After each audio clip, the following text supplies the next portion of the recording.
What is going on, guys? Sakari 5880 here, and today we have Brave Frontier, Karl Extra Trial, the Cobalt Impact. So as you can see, I have my team set up. I have a Colt lead. I brought an Malice with Heresy Orb and Malice Jewel. I then decided to bring an Elimo with Star of Hope and Malice Jewel.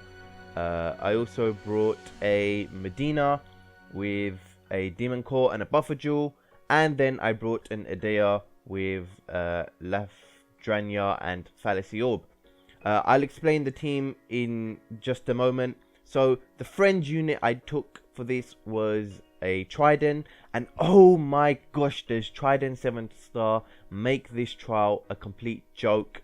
It makes this trial way easier than it needs to be. So as you can see, I brought a Trident with a Heresy Orb and a Trident. And then I picked two random units for my last two squads. I didn't really use the last two squads, but the items I took were the 3 revives, 2 crescent dews, 3 fusion tonics, and a hero crystal.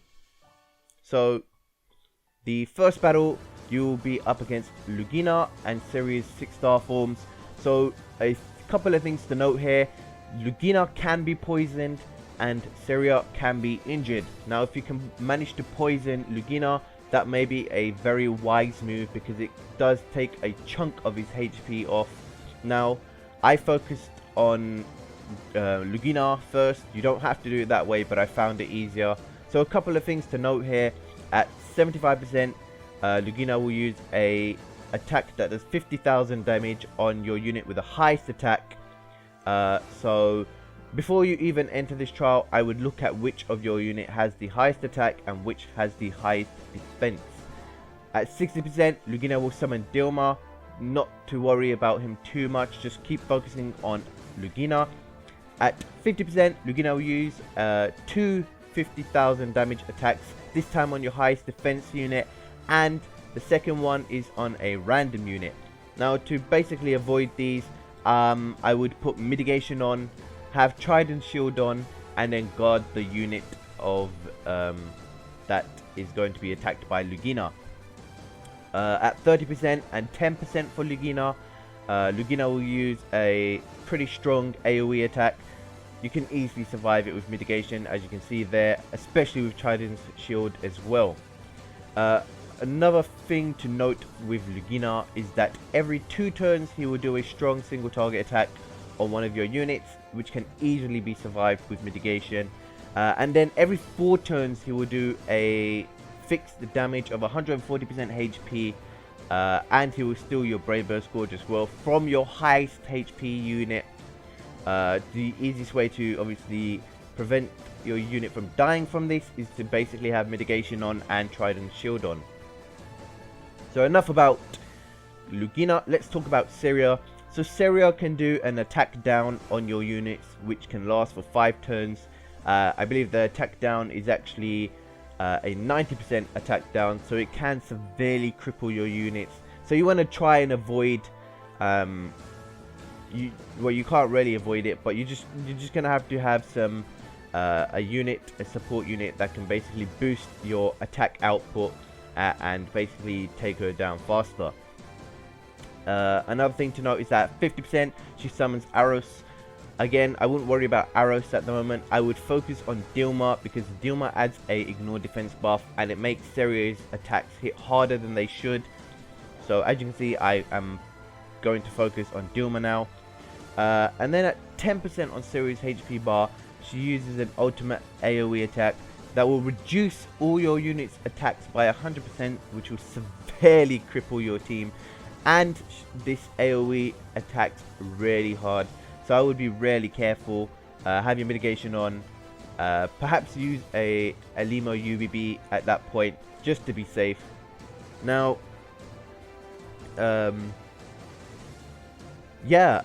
is one other thing to note, and that is Syria hits really flipping hard. Like, look, you just saw she took down Colt without even trying, and Colt's a water type unit as well, so it just goes to show how hard she can hit. That's why I would take down Deimos as fast as you can and then focus on Syria. Don't worry about Aros too much. So The team composition I brought here is Colt lead for his HP and recovery buff on his leader skill, and his critical buff as well, which helps a ton in dealing damage. I brought Medina here to basically aid with my Brave Burst Gorge and to basically help it fill when my units are attacked. I brought a Tridon Friend here for that amazing leader skill of 50% boost to HP, 40% boost to recovery, 10% mitigation to damage, and a 20% boost to critical hit. On top of that, Trident has a shield which will help a ton throughout this entire fight and pretty much soften all the damage that you get from these units. You notice that I also brought 2 mitigators here just to be safe, basically to make sure I have mitigation every turn. So Elimo's there to heal for her defense buff and for her mitigation, and then I have Edea there as well. She's basically healing all the status ailments. She's also helping to inflict those status ailments. She is a very key unit here because you want to be able to inflict sickness later on. And then I finally brought Alice, which her Brave Burst description on Global is all written wrong. What she actually does on her Super Brave Burst is that she does a recovery to attack conversion, an 80% recovery to attack, and she also has a Ares buff on her Super Brave Burst as well, which this Super Brave Burst works really well with a Colt and Trident lead. So now you can see we're on Karl, and Karl has 2 HP thresholds that you need to worry about. So at 75%, Karl will use a AoE attack, which I think it was blue execution. I wouldn't worry about it too much, it doesn't really hit that hard. Just have mitigation on and proceed as normal. At 50% HP, Karl will bring out Selena and Exfil. They're not too much of a hindrance, but I would focus on killing Exfil first, because you do not want Exfil around on battle free where Gra is about. You want to be able to inflict sickness on Gra. I'll go into why you want to do that later.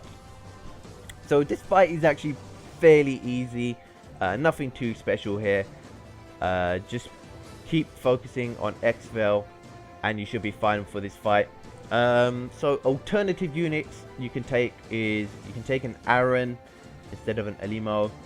You can take a Bestie or a Diana or even a Kikuri instead of Medina.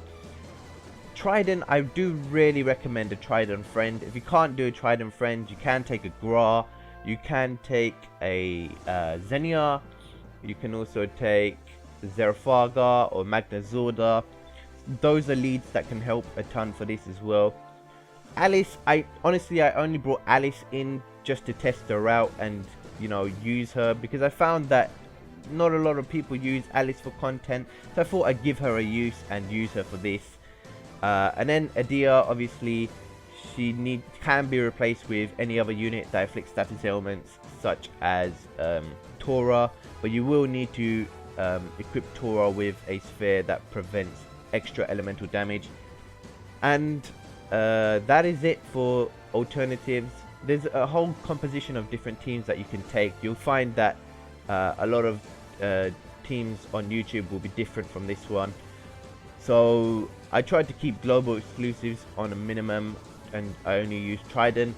And then I tried to use as many non-new units as I could. So that's Karl down. Now we have Karl's second form, and on his second form he will bring out Gra on the first turn. So a couple of things to note about Karl in the second form is that he can be injured, as can Gra. Gra can be injured as well. Karl will also inflict a 4000 damage over time buff on your units, which can be really annoying. So keep an eye on which units have that damage over time buff on them. I think it lasts for a few turns. It can aid with Karl's AoE attacks that he does. So let's just talk about his HP thresholds now. So at 50%, Karl will do a ultimate attack. This can be very easily avoided with mitigation on and Trident's shield on as well. And then at 30%, he will use another AoE, which you will need to mitigate and guard, or have Elimo's ultimate Brave Burst on, or Trident's ultimate Brave Burst on. Now, let's talk about Gra here, because if you don't control Gra in this fight, it can screw up your run. So Gra at 70% and at 30% will do a fixed damage attack of 88% on all your units. The only way to avoid this is to guard that attack. He usually does the attack 2 turns after you pass the threshold. He'll completely stay idle once you pass that threshold. Now, there is an alternative way of dealing with this, and that is inflicting sickness. Now, that's why I brought Edea along, to basically help in inflicting sickness. If you inflict sickness on Gra in those 2 turns after his threshold, or even before, and keep that sickness on him, he won't use his ultimate attack. Instead, what will happen is that he will use an attack down buff, a defense down buff, and a health down buff on himself, which can severely cripple himself, and it can help you to deal more damage on him faster as well. And yeah, that is it for this third battle. Just keep an eye more on Karl on this battle. If you can manage to use sickness on Gra, he won't be a big deal here. So I personally wouldn't recommend bringing thunder units or fire units. However, you can get away with bringing them if you bring 2 solid leads. I know I've seen a couple of my friends, they used a Deimos, or they used a bestie in this fight, and it worked out for them somehow. So I wouldn't worry about that too much. Yeah, that is it in terms of the fight. Just going back to Alice, so her Brave Burst description is actually written completely wrong. What she actually does is, on her Brave Burst, Alice will do a 13 hit attack. She will heal up your units, and she has a chance of inflicting curse. On her Super Brave Burst, Alice does a, like I said, an 80% recovery to attack convert buff, and a 30% Ares buff. And then on her UBB, she does 23 hits, 300% recovery buff, and then she does a heal as well. So the description that Global have written for Alice is completely wrong, so don't get too confused by that. You don't have to bring Alice, you can bring a lot of different alternatives as well. And that is it. We're coming close to beating Karl now. I'll be sure to put the spheres in the description. I hope this video helped you guys out. I put some HP markers in as well, just in case you guys are getting confused on that last HP marker. It's half black and half blue, just to show that this is the 30% marker for both Gra and Karl. And then that is it. We're basically going to beat him. I ended up using all my items here as well. So that is it. Karl is down. So the reward for this is 1 gem. And then I forgot the name of the sphere. Let's just see. Empathy Orb, which basically negates status ailments and 50% boost. So that is it for this video, guys. I hope you enjoyed the video. I hope it helps you guys out. Be sure to give it a like and subscribe if you haven't already. And I'll see you guys in the next one.